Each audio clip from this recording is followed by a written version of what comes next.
Hello everyone and welcome back. Iamilhan. ചെടികളെ സ്നേഹിക്കുന്ന ആളുകൾക്ക് എത്രയധികം ചെടികൾ കിട്ടിയാലും മതിയാവില്ല. എവിടെ നിന്ന് ചെടികൾ കിട്ടിയാലും അവർ സ്വന്തമാക്കും. എൻ്റെ വീടിൻ്റെ പരിസരത്തും പറമ്പിലും ഒക്കെ ഒരുപാട് ചെടികൾ ഇങ്ങനെ കാട് പിടിച്ച് വളർന്ന് കിടക്കുന്നുണ്ട്. അതിൽ 10 മണി ചെടിയുണ്ട്, അഗ്ലോണിമയുണ്ട്, മോൺസ്ട്രയുണ്ട്, സിങ്കോണിയമുണ്ട്.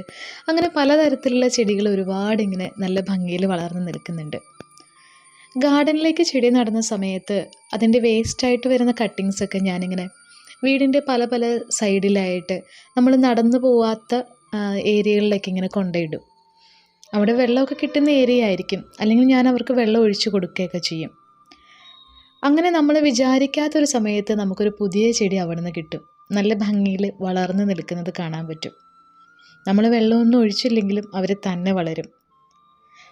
ചിലപ്പോൾ നമുക്ക് തോന്നും ആരും ശ്രദ്ധിക്കാതെ കിടക്കുന്ന ഈ ചെടികൾ നല്ല ഭംഗിയിൽ വളരുന്നുണ്ടെന്ന്.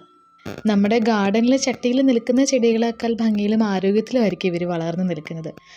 അങ്ങനെ വളർന്നു നിൽക്കുമ്പോൾ ഞാൻ അവരെ പറിച്ച് ചട്ടിയിലാക്കി നമ്മുടെ ഗാർഡനിൽ കൊണ്ടുവയ്ക്കും. അങ്ങനെ നമ്മൾ പോലും വിചാരിക്കാതെ നമുക്ക് ഒരു പുതിയ ചെടി സ്വന്തമായി കിട്ടും. ഇങ്ങനെ നിങ്ങൾ ആരെങ്കിലും ചെയ്യാറുണ്ടോ? ഇപ്പോൾ കുറേ നാളുകളായിട്ട് ഞാനിങ്ങനെ ചെടികളൊന്നും കെയർ ചെയ്യാറുണ്ടായിരുന്നില്ല. ക്ഷീണം, മടി, അലസത ഒക്കെ തന്നെ കാരണം. അതുകൊണ്ട് തന്നെ കുറേയധികം ചെടികൾ നശിച്ചു പോയി. കുറേയധികം ചട്ടികൾ ഫ്രീ ആയി കിട്ടി. ആഴം കുറഞ്ഞ ചെറിയ ചട്ടികൾ കുറച്ചുകൂടി ഇരിക്കുന്നുണ്ടായിരുന്നു. സിമെൻറ്റിൻ്റെ ചട്ടികളാണ്. അതിങ്ങനെ മുഷിഞ്ഞ് ചെളിയൊക്കെ പിടിച്ചിരിക്കുകയാണ്. അതൊക്കെ ഒന്ന് ക്ലീൻ ചെയ്തെടുത്ത് അതിൽ പോട്ടി മിക്സ് ഒക്കെ നിറച്ച് 10 മണി ചെടികൾ നടുകയാണ്. 10 മണി ചെടിയുടെ കമ്പുകൾ നട്ടു വയ്ക്കുമ്പോൾ അതിലേക്ക് പ്രത്യേകിച്ച് നമ്മൾ വളങ്ങളൊന്നും ചേർക്കണ്ട. വെറുതെ മണ്ണിട്ടിട്ട് നട്ടാൽ മതി.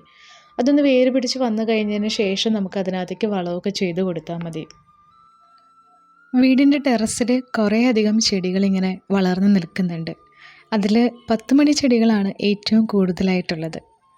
സിംഗിൾ പെറ്റൽസ് ആയിട്ട് മഞ്ഞ നിറത്തിലും ഓറഞ്ച് നിറത്തിലും ഉണ്ടാകുന്ന പൂക്കൾ. നല്ല ഭംഗിയാണ് ഈ പൂക്കൾ കാണാൻ. ഇതിൻ്റെ കുറച്ച് കട്ടിങ്സാണ് ഞാൻ നട്ടുവയ്ക്കുന്നത്. കുറേയധികം 10 മണി ചെടികൾ എൻ്റെ കയ്യിൽ നേരത്തെ സ്റ്റോക്ക് ഉണ്ടായിരുന്നു. പക്ഷേ അതെല്ലാം നമ്മൾ സെയിൽ ചെയ്ത് കഴിഞ്ഞിരുന്നു. ടെറസിൽ നമുക്ക് നല്ലൊരു ഗാർഡനും ഉണ്ടായിരുന്നു. കുറേ നാളുകളായിട്ട് ഒരു ഡിപ്രഷൻ മൂഡിലായിരുന്നു ഞാൻ ഉണ്ടായിരുന്നത്.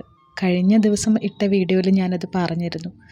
അതുകൊണ്ട് തന്നെ എനിക്ക് എൻ്റെ ചെടികളെയോ ഗാർഡനെയോ ഒന്നും ശ്രദ്ധിക്കാൻ പറ്റിയിരുന്നില്ല. ഇനി പുതിയ ചെടികളൊക്കെ ഉണ്ടാക്കിയെടുക്കണം. കട്ടിങ്സൊക്കെ എടുത്ത് വന്നപ്പോഴേക്കും നല്ല മഴ പെയ്തു. ചെടികളൊന്നും നടാൻ പറ്റിയില്ല. പിറ്റേ ദിവസമാണ് ഞാൻ ചെടികളെല്ലാം നട്ടുവെച്ചത്. നല്ലൊരു മഴ പെയ്തത് കൊണ്ട് തന്നെ ചട്ടിയിലുണ്ടായിരുന്ന മണ്ണെല്ലാം നന്നായിട്ടൊന്ന് സെറ്റായി. അതുകൊണ്ട് തന്നെ ഈ കമ്പുകളൊക്കെ കുത്തിവെക്കാൻ നല്ല എളുപ്പമായിരുന്നു. 10 മണി ചെടി നടുമ്പോൾ അതിൻ്റെ മുകൾ ഭാഗം കട്ട് ചെയ്തിട്ട് വേണം നടാനായിട്ട്. ഞാൻ എളുപ്പത്തിന് വേണ്ടിയിട്ട് കമ്പുകളെല്ലാം മണ്ണിലേക്ക് കുത്തിവെച്ചതിന് ശേഷം ഒന്നിച്ച് എല്ലാത്തിൻ്റെയും തലഭാഗം കട്ട് ചെയ്തു. അങ്ങനെ ചെടികളെല്ലാം നട്ട് കഴിഞ്ഞു. അങ്ങനെ നമ്മുടെ ഇന്നത്തെ വീഡിയോ ഞാൻ വൈൻഡപ്പ് ചെയ്യാണ്. ഈ വീഡിയോ നിങ്ങൾക്ക് ഇഷ്ടമായെങ്കിൽ തീർച്ചയായിട്ടും ലൈക്ക് ചെയ്യാൻ മറക്കരുത്. അതേപോലെ അഭിപ്രായങ്ങൾ കമൻ്റായിട്ട് അറിയിക്കുക. നമ്മുടെ ചാനലിൽ gardening videos, plan sale videos, travel videos, shopping vlog അങ്ങനെയൊക്കെയാണ് വരുന്നത്. ഇതൊക്കെ നിങ്ങൾക്ക് ഇഷ്ടമാണെങ്കിൽ, കാണാൻ താല്പര്യമുണ്ടെങ്കിൽ നമ്മുടെ ചാനൽ സബ്സ്ക്രൈബ് ചെയ്ത് നമ്മളെ സപ്പോർട്ട് ചെയ്യുക. അതുപോലെ നമ്മുടെ ഫാമിലിയിൽ ജോയിൻ ചെയ്യുക.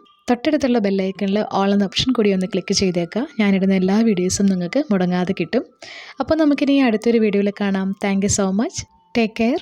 ബൈ.